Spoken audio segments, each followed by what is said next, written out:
All right, fight fans, you just saw it. We've been waiting a while for this Vasyl Lomachenko Guillermo Rigondeaux fight, and were you all just as disappointed as me? That's the question that I have for you. I was disappointed. I was disappointed in the way the fight ended. Uh, I thought Lomachenko would win, but I thought that Rigondeaux would give a more spirited performance than that. In the first round, it looked like it was going to be a pretty good fight. I mean, Rigondeaux was moving. He wasn't throwing a ton of punches, but he definitely looked more active than he has in some of his other fights. But after the first round, it went all downhill, and you could tell the size difference was going to play a major factor in the fight. Now, if you saw the end of the fight, if you saw the ESPN Aaron, I love what Vasyl Lomachenko said.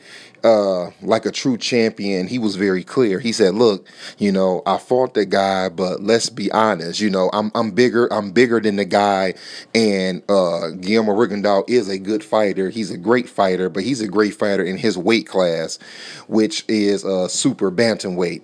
But he's not a great fighter at my weight class, which is junior lightweight at 130 pounds. That's essentially what Vasyl Lomachenko said, and I actually liked that he said that.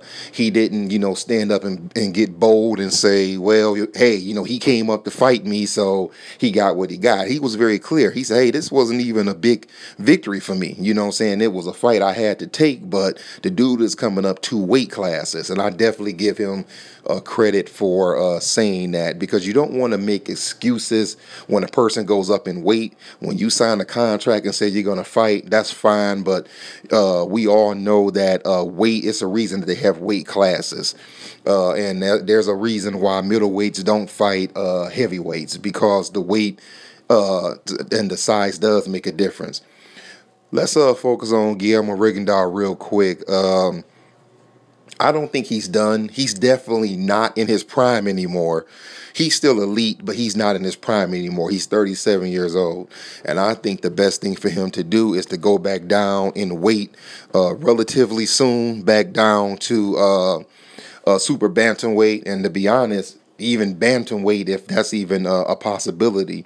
But let him go back down to super bantamweight and fight like a Jesse Magdaleno, another guy who's in the top 5, and let's see if he can maybe get his crown back down there as the top fighter. But he definitely was outclassed. As for Lomachenko, let me talk positive about my guy. I love the foot movement. I love the hand speed.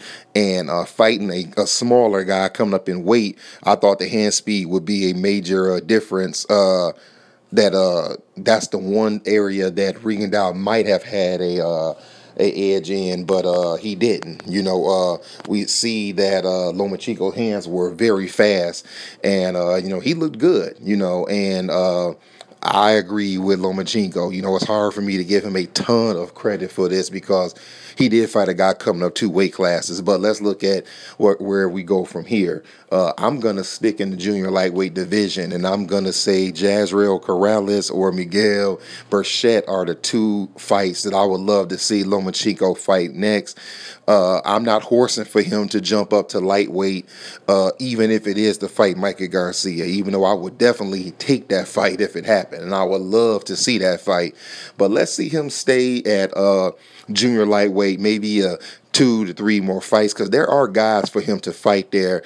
And Lomachenko, who's in his prime, let's see him dominate that weight class a little more. But in the end, in my opinion, I think not only was Lomachenko all class, but I think the fact that he's in his prime years at 29, and he was in the weight fighting a guy 2 weight classes under him coming up, really played a factor in that fight. And I think that everybody who's a boxing fan, you had to pick Lomachenko to win that fight. If you didn't, Hey, I don't know what you saw or thought that the rest of us didn't see, but it is what it is.